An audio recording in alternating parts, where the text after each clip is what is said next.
hablar la contraparte de lo que hemos visto hasta ahora, que son las anemias. Ahora vamos a ver las poliglobulias. ¿Qué es una eritrocitosis? ¿O qué es una poliglobulia? La eritrocitosis es un aumento de la masa globular. Punto. La poliglobulia es un aumento de la masa globular secundaria A.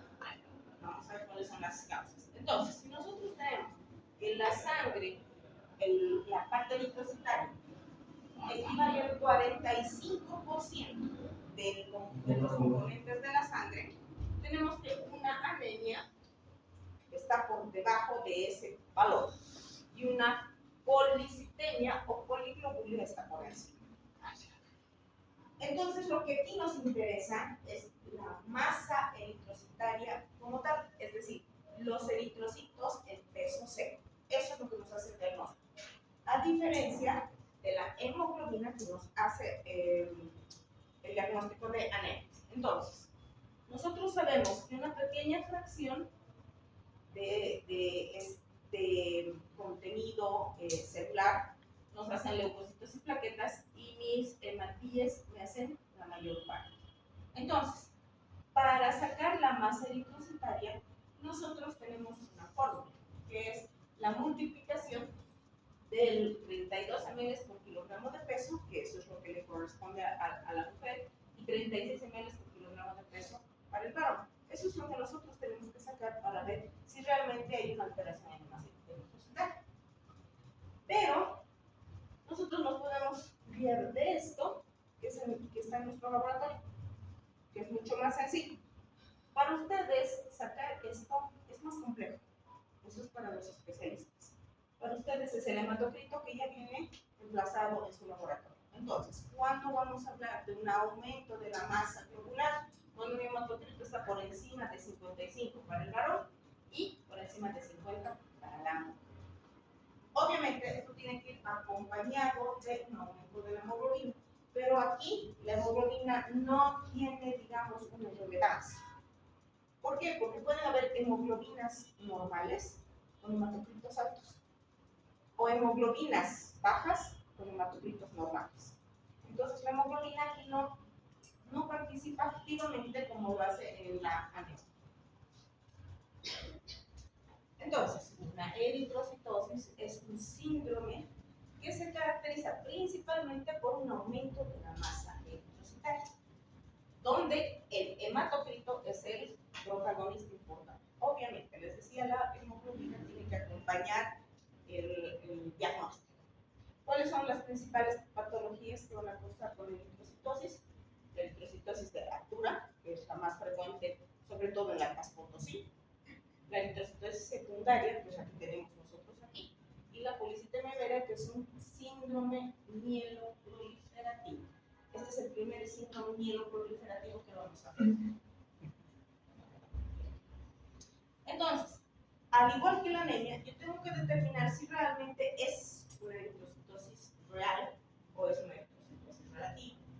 Si nosotros tenemos en cuenta de que nuestra sangre está, o sea, que nuestros elementos formes están sostenidos en plasma, entonces el plasma ocupa un espacio. Cuando el plasma disminuye por cualquier circunstancia, hay una pseudo elevación de los elementos formes. Por ejemplo, pacientes con vómitos, diarrea, pacientes deshidratados, pacientes quemados. En estos el volumen baja, pero no la masa eritrocitaria. Entonces hay que tener mucho en cuenta eso. Otra situación son los diuréticos. Ahora, como el fenómeno de la sirenita está presente, entonces las mujercitas, por verse con una cinturita chiquitita y entrar en un vestido ceñido, se toman diuréticos, se toman laxantes, entonces tienen tendencia a hacer una deshidratación severa. Luego, el alcoholismo es otro factor que induce a una deshidratación severa. La ansiedad es otra condición. Y un síndrome de Facebook, que es una patología genética que yo no he tenido la oportunidad de verla en nuestro medio, no hemos muchos años que llevo ejerciendo medicina, no he visto, ni hemos tenido reportes de este tipo de patología. Probablemente esto en Europa o en Estados Unidos. Aquí en Latinoamérica no se han reportado ningún caso de esto, que también es una pseudo eritrocitosis. Ahora, cuando hablamos de una eritrocitosis real, cuando mi masa eritrocitaria sí está elevada, y que las más de las veces se deben a esto, a la hipoxia.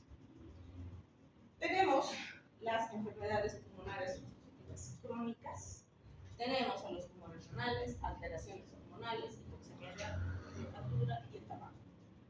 ¿Por qué? Todo se relaciona con la misma circunstancia. ¿Qué hace la hipoxia? Estimula la producción de Eritropoyetina. eritropoyetina. Por lo tanto, hay una elevación de la eritropoyetina. Entonces, este es un cuadrito más o menos para que ustedes puedan ver que la eritrocitosis puede ser absoluta, que también pueden ser primarias o secundarias, idiopáticas, yo no he visto ninguna idiopática, y las relativas, que las relativas vemos constantemente. Por eso tienen que prestar atención a lo que dice su laboratorio. Primarias, congénitas y adquiridas. La policitemia vera, que es el síndrome de miedo distal. Esta se debe a una alteración genética adquirida durante la edad adulta. Estas vienen de padres, de abuelos, de ascendencia. Las secundarias, que también pueden ser congénitas, se olviden que tenemos a las hemoglobinas con distintos tipos de afinidades al oxígeno, disminución de las enzimas, la 2,3-glicerolato, producción anormal de eritropoyetina. Esto generalmente se debe a focos ectópicos por mutaciones o por tumores renales. Y las adquiridas, la hipoxemia arterial, hepatopatías, nefropatías, endocrinopatías tumorales y fármacos. Aquí hay que tener bien en cuenta que fármaco es diferente a droga. La mayor parte de la literatura utiliza mucho este término, es droga, pero no es droga. ¿Cuál es la diferencia entre fármaco y droga?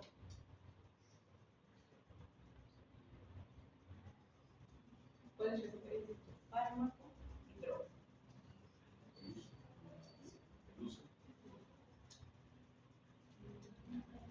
El abuso. La droga genera dependencia, el fármaco no. Pero doctora, también hay fármacos drogodependientes, como los... Por eso te digo, hay que tener mucho cuidado con el uso del término. La droga es el fármaco que crea dependencia.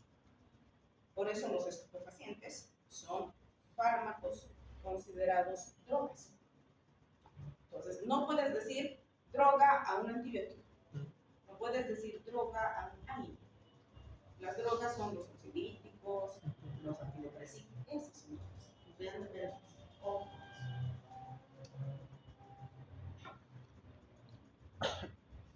Vamos a hablar un poquito de la eritrocitosis de altura, que es lo que nosotros tenemos, principalmente en aquellos lugares donde están por encima de los 3.000 metros por encima del nivel del mar. La Paz, Potosí, Oruro. Hay otros que viven en la punta del cerro, que están por encima de los 4.500 metros del nivel. Entonces, estos son los afectados. ¿Por qué? Porque a nivel del mar el oxígeno es una maravilla. Acá estamos encima de los 2.500. Nosotros tenemos oxígeno, sí, pero el oxígeno está un poco reducido. Y los que viven en la punta del cerro no tienen oxígeno. Esa es la diferencia. ¿Cuál es la etiopatogenia? Los progenitores. ¿Cuáles son los progenitores?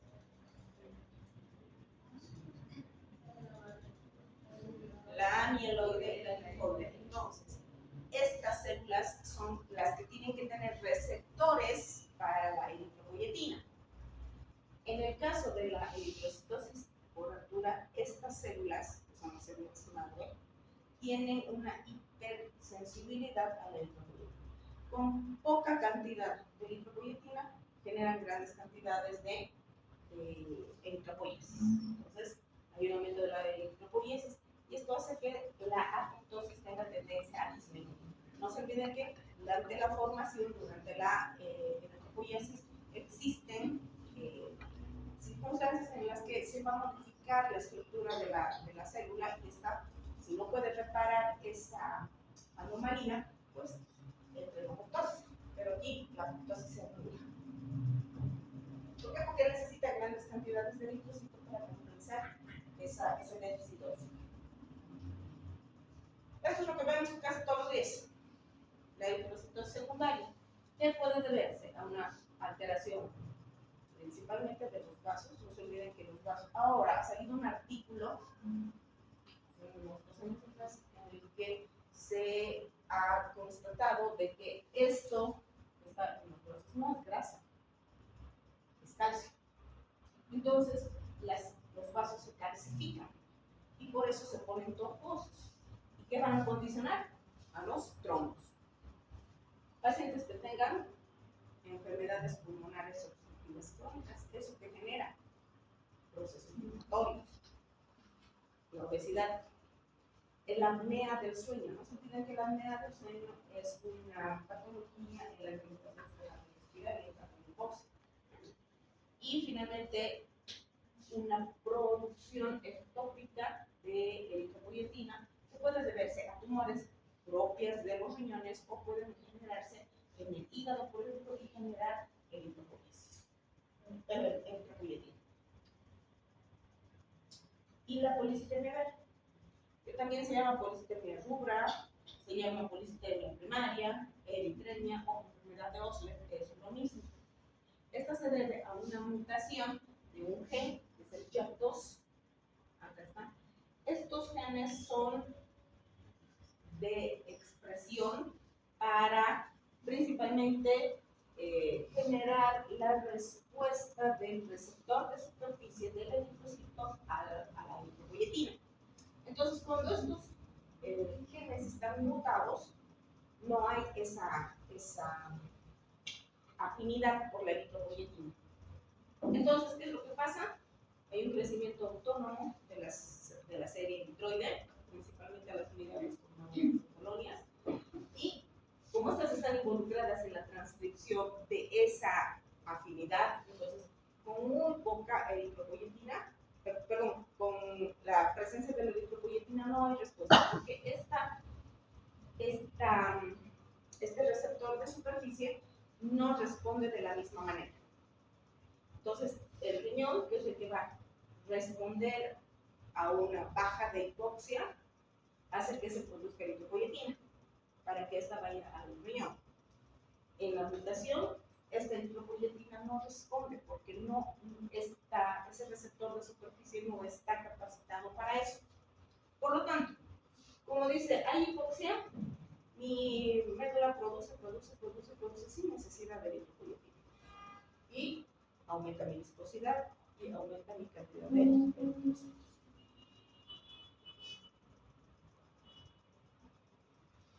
¿Cuál es la clínica? Si ustedes se fijan, es similar a una anemia. Hay mareos, hay mitus, hay cansancio, hay dolor pectoral, borrosa, dolores articulares y lo más, digamos, representativo, a diferencia de la anemia, es el estado confusional agudo que presenta el paciente. Pero existen otras que son típicas de la policitemia o de la eritremia. Por ejemplo, fíjense, cuando la sangre se hace viscosa, se hace como un chocolate, hay dificultad para que circule, principalmente a nivel del sistema nervioso central.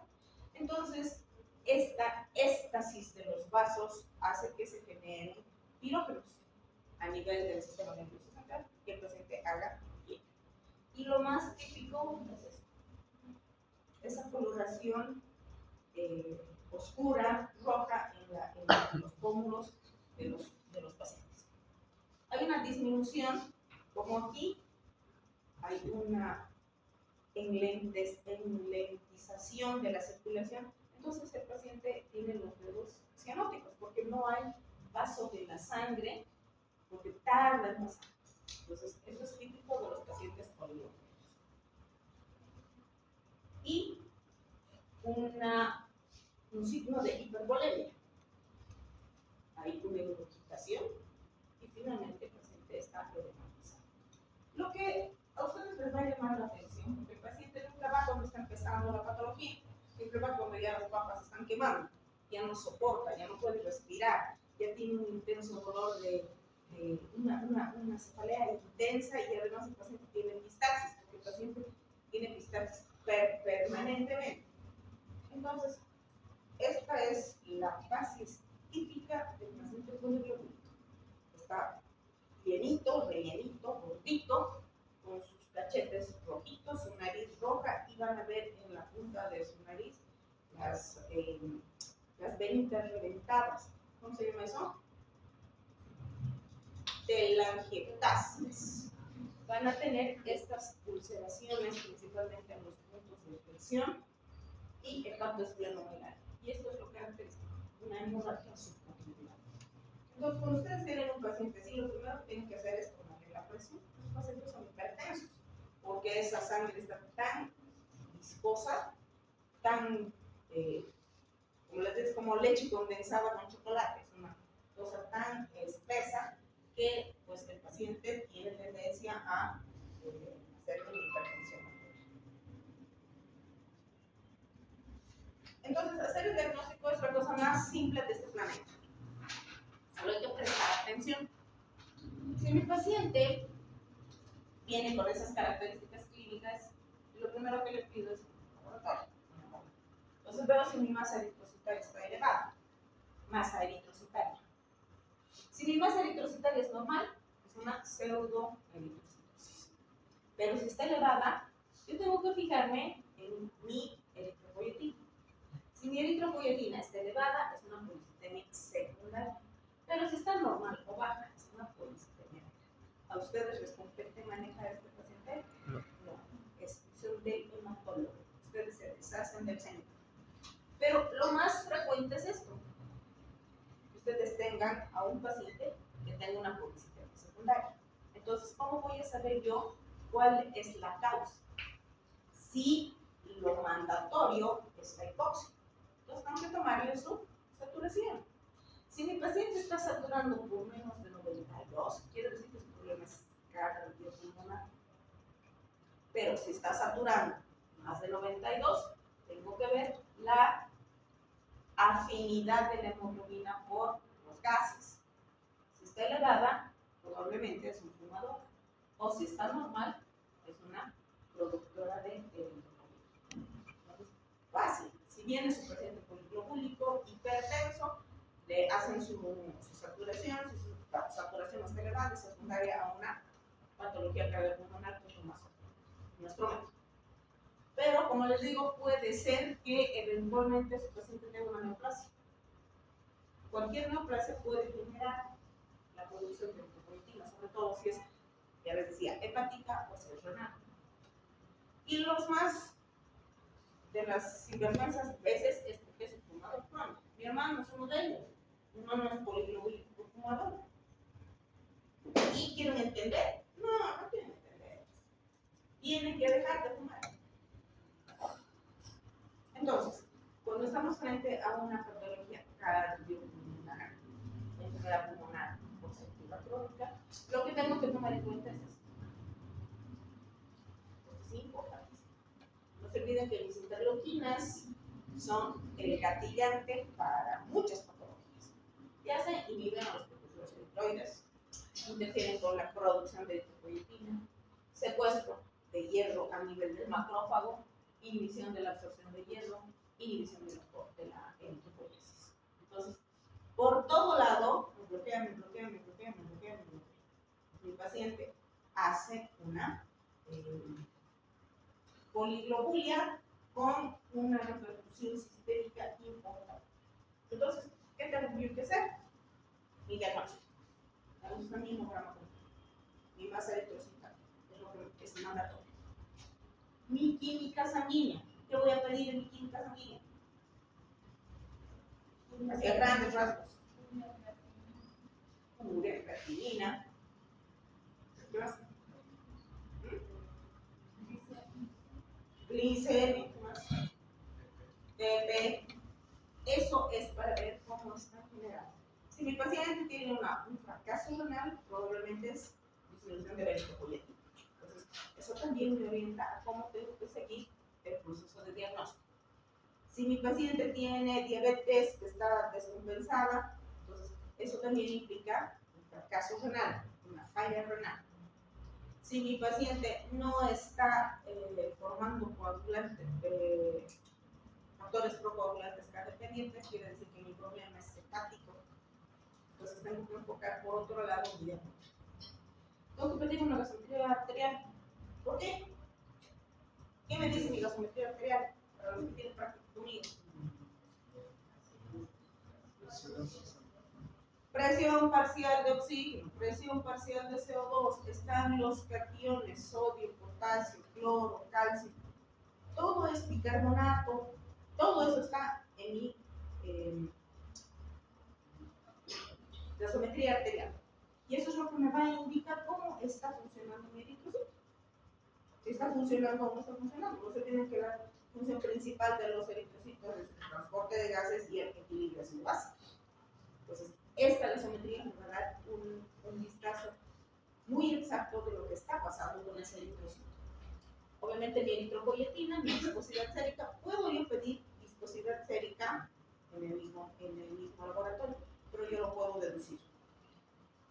Esto ya es exclusivamente para los especialistas, la fosfatasa alcalina leucocitaria. ¿Por qué? Porque además va a haber hemólisis. Y esto va a condicionar a que no solamente mis eritrocitos se dicen, sino también mis leucocitos. Sideremia, para ver cómo están los niveles de hierro. Ya hemos visto que el proceso inflamatorio crónico lleva a la producción de grandes cantidades de interleuquinas. Entonces, eso me va a alterar mi sideremia. Si estoy pensando que mi paciente tiene un problema pulmonar, no lo voy a manejar yo, lo voy a mandar al neumólogo. Pero ya se le pedirá espirometría, un ecocardio, una placa de tórax. Si estoy pensando en que es tumoral, pediré marcadores tumorales, tomografía de abdomen y pelvis, pediré una ecografía doble para ver vasos. No se olviden que estos pacientes tienen tendencia a hacer trombos por la estasis vascular y principalmente en los vasos renales. Y pues dosificación de mi eritropoyetina y mi dosificación de CHAC, porque en realidad la policitemia vera es debido a una mutación de CHAC.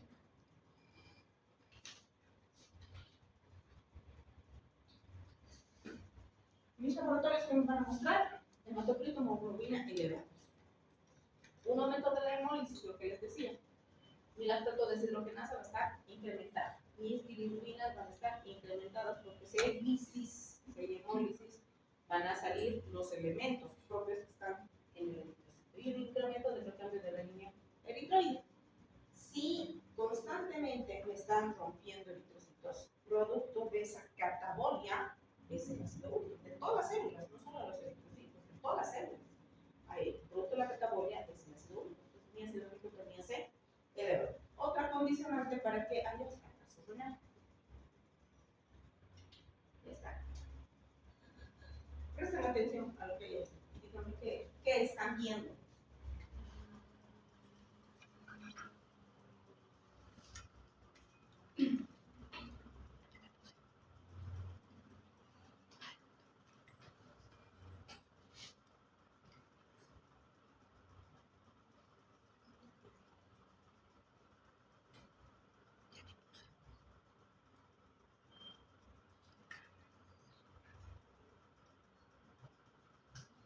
¿Qué es eso?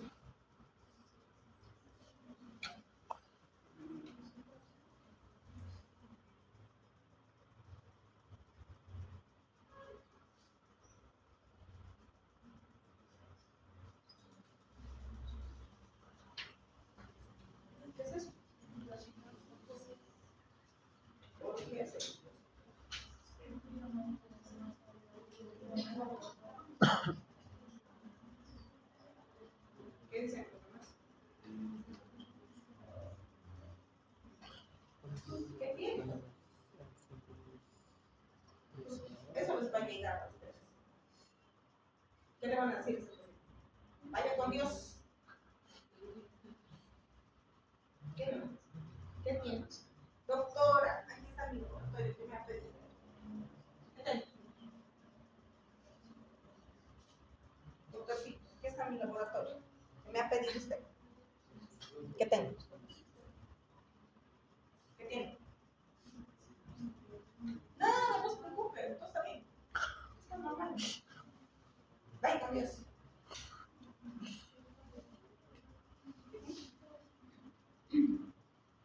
Por eso les he dicho, presten atención. Una cosa es la teoría, está bien bonita de escribir. Otro, eso es esto. Les he dicho, su paciente puede estar una maravilla, parecer una lechuga fresca. Su laboratorio de desastre. Estar medio muerto, buqueando. Su laboratorio está mejor que el del paciente, mejor que de alguien que está más sano que la palabra.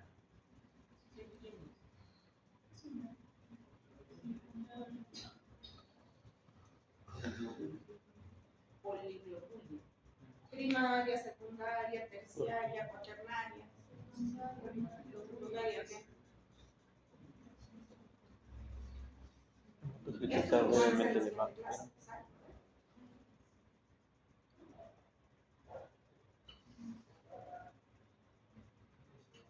¿Qué es lo primero que les he dicho que tienen que hacer? Pues entra por aquí, les saliendo por aquí. O les entra por aquí, les saliendo por aquí. ¿Qué es lo primero que les he dicho que tienen que hacer? Ver la hemoglobina. Ver la hemoglobina. Sí.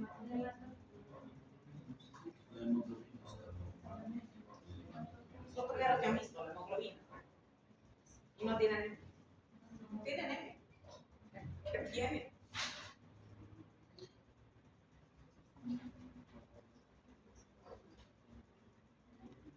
¿Cuál es el valor para determinar si tiene o no tiene una? 50.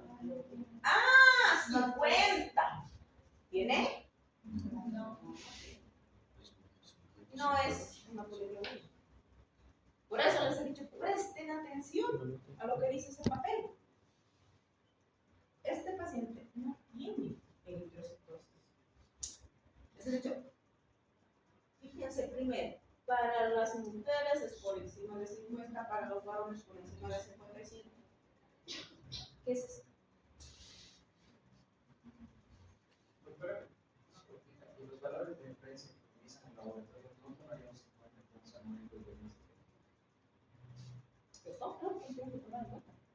Pero estamos hablando de una poliglobina. Sí, en el laboratorio ya dice hasta 28, teóricamente dice hasta 50. Entonces, ¿cómo hay? A ver, les he dicho, los reactivos son distintos para cada laboratorio. Y ustedes tienen que encajar su diagnóstico en los de referencia. La mayoría tienen unos puntos nada más de diferencia, nada más. Pero lo que ustedes tienen que fijarse es esto que tiene su paciente. Si su paciente tiene 60 de hematocrito, está por fuera del rango, obviamente, pero ya tienen su diagnóstico. Les he dicho, esta es una referencia para cuando sus pacientes tienen una mínima cantidad de diferencia. Dices, aquí dice 48, esto está con 49. ¿Está fuera del rango? Sí, pero no está muy por fuera del rango. Entonces, puede ser que el reactivo te dé un valor por debajo, pero tú te tienes que ajustar a lo que dice la patología. ¿Qué te dice la patología? No te dice 50 para el varón, te dice 50 para la mujer. Tú lo primero que tienes que estudiar es femenino masculino. Es femenino, dice 50, ese es tu valor. Si está por encima de 50, tu paciente está con patología, independientemente de tu valor de referencia. Te tienes que ajustar a la patología. Entonces, cuando no está fuera de rango, ¿qué tiene? Deshidratación. Eso es lo que tiene su paciente. Ya les he dicho, hay una pseudoeritrocitosis. ¿Por qué? Porque baja el volumen de líquido en plasma. Eso es lo que baja. Y hay una es un pseudo aumento de la masa eritrocitaria. Esto no es un aumento real de la masa eritrocitaria. Es una baja del volumen plasmático. Doctora, la elevación de los linfocitos afecta al médico. No te metas. Ni te metas. Cuando yo les pregunto de linfocitos, que no me respondan. Nos vamos a enfocar primero en la parte roja, para que ustedes aprendan los diagnósticos. Una vez que ustedes puedan manejar la parte roja, vamos a pasar a la parte blanca. No se preocupen porque vamos a hablar. Aquí me tienen que hacer diagnósticos de infecciones, sepsis, reacciones leucemoides y leucemias. Eso cuando hablemos de la parte blanca. Ahorita todavía no estamos viendo diagnósticos en ningún laboratorio. Simplemente les estoy entrenando para que ustedes presten atención a lo que dice la línea roja, porque no hemos terminado todavía de la línea roja. Por eso cuando les he dado un laboratorio de anemia, no les he puesto anemias aplásicas, porque las anemias aplásicas son síndromes mielodisplásicos. Eso vamos a hablar principalmente en la patología oncológica. No nos vamos a centrar todavía nosotros, ni plaquetas ni blancos. Vamos a hablar exclusivamente de blancos y ustedes tienen que hacer diagnósticos diferenciales. Cuando terminemos plaquetas, ahí ustedes ya tienen toda la capacidad para hacer diagnósticos de cáncer.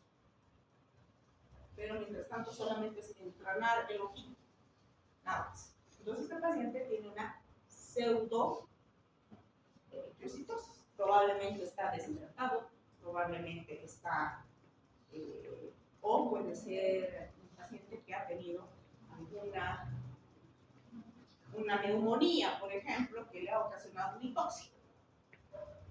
Que eso le ha aumentado la producción de, un poquito la producción de la línea roja, nada más. No es patológico. Esto es una relativa. ¿Qué es diferente a esto? Aquí la cosa cambia.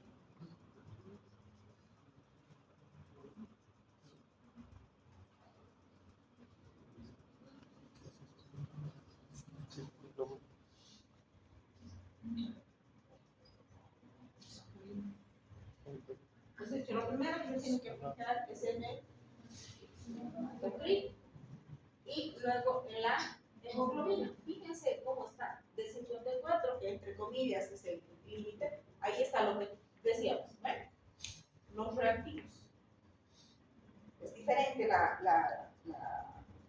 valor de referencia. Entonces, no se fijen en el reactivo, fíjense primero en la patología. Si ustedes ven una cosa descomunal, recién se van a fijar en los valores de referencia. Por eso les decía, leer un laboratorio, que es leer un papel, es muy diferente a interpretar un laboratorio. Muy diferente. A ustedes solo les voy a enseñar a leer un laboratorio. Interpretar es muy difícil. Entonces, les he dicho, esto, con relación a esto, es controversial y es discreto, y hay una discrepancia. Se dice límite 17 y aquí tengo 19, es casi nada. Pero aquí dice 54 y aquí dice 62. Por eso la hemoglobina aquí no toca pito. Olvídense de la hemoglobina. Su diagnóstico es el hemoglobina. Luego, ya tenemos el diagnóstico de una eritrocitosis. ¿Qué le van a hacer? Le van a decir igual que el otro que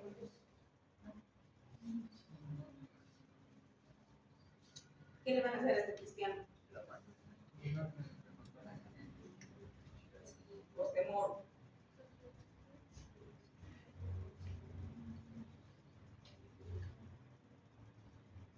¿Le van a pedir algo? Gasometría arterial. Gasometría. ¿Qué más le van a pedir? Que es mucho más rápido que pedir una gasometría para tener unidad de la TP, urea, creatinina, para ver la función renal. Ya, han pedido su química sanguínea, están Química. esperando su química sanguínea. Algo que es mucho más rápido. Pues tarda más, porque eritropoyetina tarda 3 días en salir.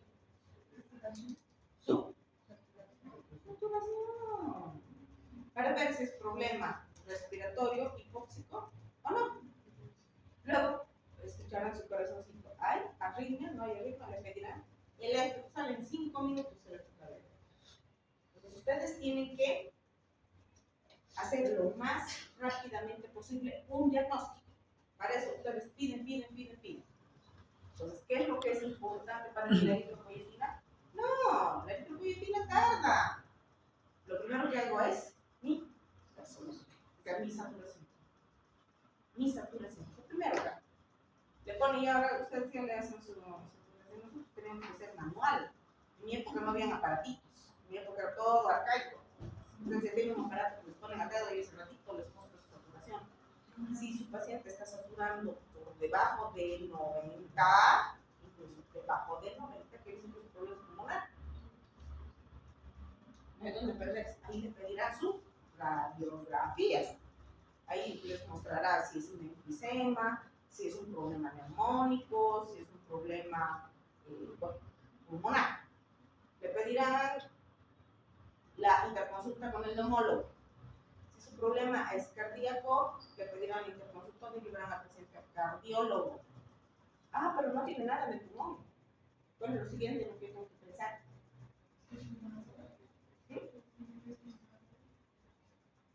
Fumador. Es lo primero que le pregunto. ¿Fuma? Sí, 2 cajetillas al día. ¿Cómo está condenado a morirse?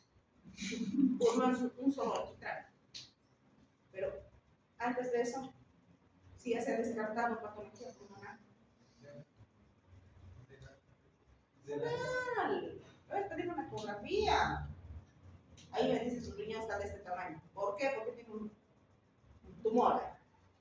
Listo. Entonces derivan al paciente a ¿dónde? A oncología. Tumores, por favor, es a oncología.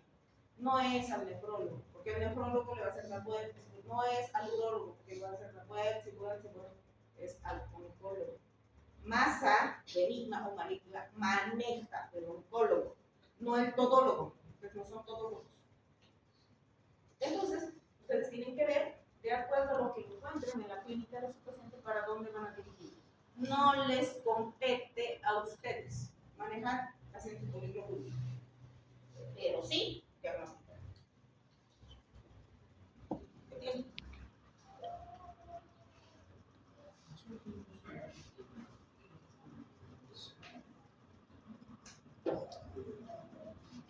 Incluso salió del consejo, pues. Me da cuenta, está un poco súper básico. Voy a cambiar las diapositivas.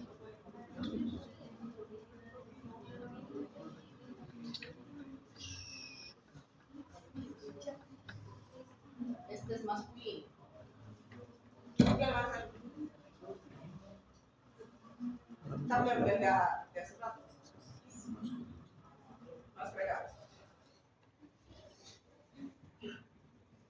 ¿Qué creen que les podría a ustedes ayudar en este paciente?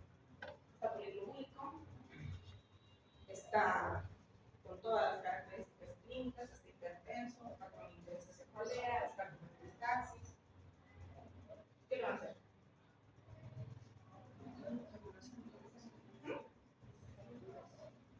¿Qué?